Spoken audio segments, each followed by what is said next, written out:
Buen día, estimados estudiantes. Vamos a trabajar la sección de español correspondiente a la guía número 14.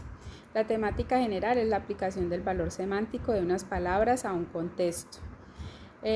Como actividad introductoria, ustedes van a encontrar 3 casillas en la parte izquierda, significados o pistas para que ustedes descubran una palabra y la van a colocar en la tablita de la derecha. Si les parece que esas palabras corresponden, un ejemplo, me dicen que en el punto 1, que es una expresión joven, que es del arte callejero, que algunos son palabras para imágenes, pero todos tienen un significado social o político. Entonces, si muchos piensan que corresponde a graffiti, ahí ponen la palabra graffiti y ya. Es muy sencillo ese primer punto, es una actividad introductoria. Van a encontrar el significado de neologismos de una manera más amplia y vamos a ir desarrollando, pues interpretando. Tenemos un mapa conceptual donde nos podemos dar cuenta el significado del neologismo, ¿sí? Neologismo se origina de una nueva forma lingüística en la lengua y sea por medio ya sea de invención propia, de un préstamo lingüístico o un cambio semántico. En invención propia encontramos 4 mecanismos pues, de los neologismos, que son la composición, la derivación, el parasíntesis y la acronimia. Esos conceptos ustedes los encuentran en la guía. Que por composición, la unión de 2 palabras me dan una palabra nueva. Por ejemplo, ahí tienen hispanohablante, entonces también encontramos que corta uñas y así sucesivamente. Pues si nos ponemos a pensar en palabras que ya tienen un significado y al unirse dan otra, hay variedad. Tenemos por derivación cuando se utiliza también la palabra y que varía pues ya sea por la utilización de los prefijos y los sufijos. Por ejemplo, ahí nos da los ejemplos en la guía, recordando que sufijos y prefijos son pues esas añadiduras de partículas de palabras que se le ponen para modificar el significado de un término y lo acompaña. Los prefijos siempre se ubican antes de la palabra y los sufijos se utilizan después. Entonces, ejemplos de prefijos sería, por ejemplo, inmortal. El prefijo sería in, mortal la palabra. Exalumno, el prefijo sería ex y la palabra alumno. Y en los sufijos, un ejemplo de sufijo sería, por ejemplo, amigazo, amiga, amigo de amigo, y el azo pues ya es de que es un poco más. El parasíntesis se utiliza a veces un poco más de 2 mecanismos y también pues si nosotros podemos ver el ejemplo en la guía, ustedes van a encontrar en parasíntesis una palabra que parece que tuviera 3 añadiduras, ¿sí? Para, agua y azo. También encontramos la acronimia, que es un mecanismo que se da por medio de la formación de una palabra que tiene prácticamente 2 significados. Nos dan el ejemplo de la palabra cibernauta, que viene la palabra cibernética más de astronauta. En esta acronimia también se utilizan siglas o abreviaturas, ¿sí? Por ejemplo, la ONU, Organización de las Naciones Unidas. También, pues aquí hablando de los préstamos lingüísticos, nos dice que esos préstamos lingüísticos provienen de palabras, morfemas o expresiones de un idioma que es adoptado por otro idioma, y entonces en esos encontramos ejemplos como chor, sándwich, croissant, en fin. Y también cuando nosotros utilizamos los cambios semánticos, entonces ahí es cuando nosotros ya teníamos una palabra con un significado anteriormente y con el tiempo, ya sea por un cambio tecnológico, se tuvo que modificar ese significado.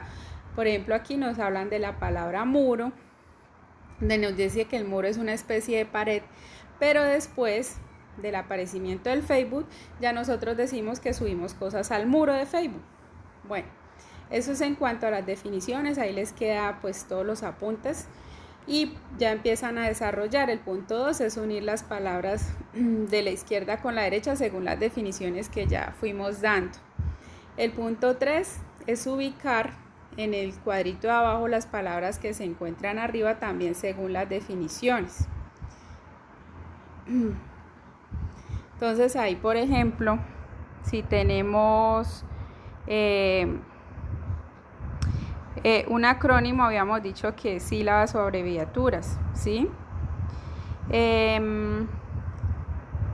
Un cambio semántico podría ser que esta palabra antes, la etiquetar, anteriormente se usaba para etiquetar cosas, ahora ya etiquetamos a personas en Facebook.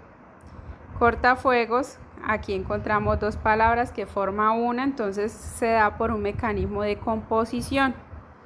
Por ejemplo, aquí de préstamo en Francia, ahí lo tienen el ejemplo en la guía, el croissant, se utiliza ya esa palabra y aquí también la utilizamos. Y más de un mecanismo, por ejemplo, tenemos grafitear. Para realizar el cuarto y último punto, vamos a hacer un artículo de opinión donde pues nos proponen que el tema sea analizando la forma en la que los jóvenes de tu generación usan y crean nuevas palabras, ¿sí?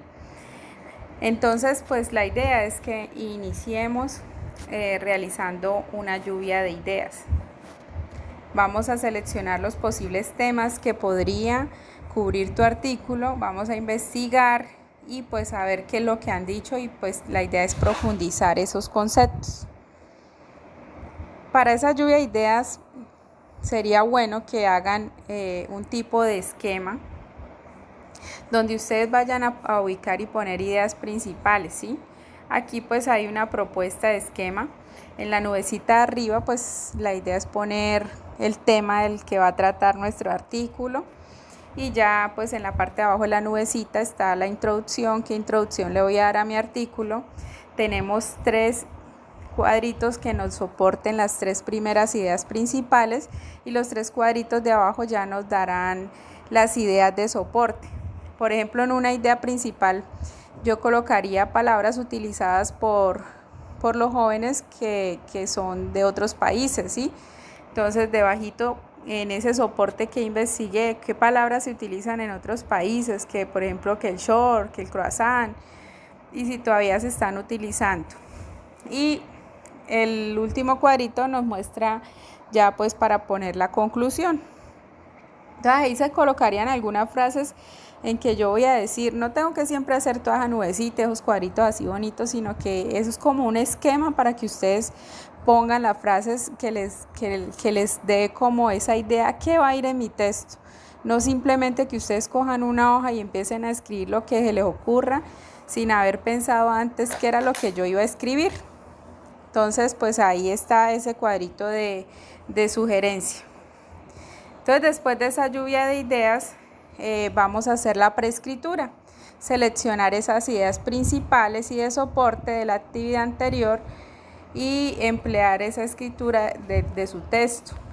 Recuerden que deben incluir esto, su opinión, dar ejemplos, referencias relevantes y posibles objeciones.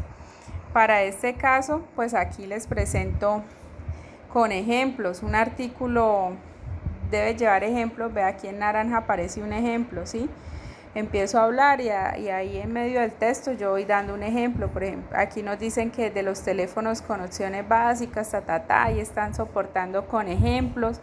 También dan referencias relevantes, información que encontraron, que se encontró por ahí, entonces colocaron datos referenciados.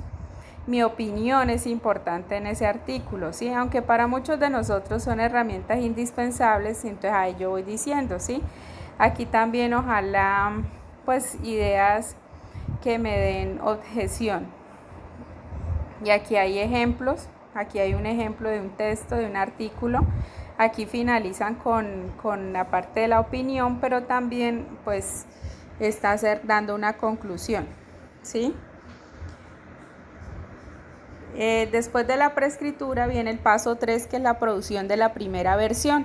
Entonces ahí es donde ustedes van a organizar las ideas recogidas en el momento de la preescritura y pues la idea es que ustedes van a incluir en ese artículo de opinión alrededor de 5 párrafos. Sería el párrafo de la introducción, el párrafo de la idea principal, la segunda idea principal y tercera idea principal. O sea, van a dar 3 ideas en su artículo y la idea y el párrafo de conclusión. Eso da un total de 5 párrafos. Luego hacen una revisión y corrección de su artículo, leer el texto, verificar que sea coherente y cohesivo, que tenga buena ortografía y signos de puntuación. Enseguida ya pueden hacer su producción de la versión final y realizar la nueva versión del texto teniendo en cuenta los cambios que ustedes hicieron o correcciones. Y el sexto punto me sugiere que escojamos un título, que no olvidemos ese título, que el título debe ser llamativo y que esté relacionado con su texto. Y eso es todo, estimados estudiantes. Espero que esos textos sean originales, que no sean copia, que no sean plagio, que no sean sacados de internet ni copiados del compañero, que yo me senté con fulanito y hicimos el mismo porque estábamos trabajando los dos. Este artículo es individual. Espero que sean creativos y hagan su propio texto. Sí pueden llevar soportes, pero no todos van a poner el mismo soporte, ¿cierto? Entonces, eso es todo por hoy. Quien tenga dudas, ya saben, pueden comunicarse a través de mi WhatsApp y que tengan un feliz y bendecido día.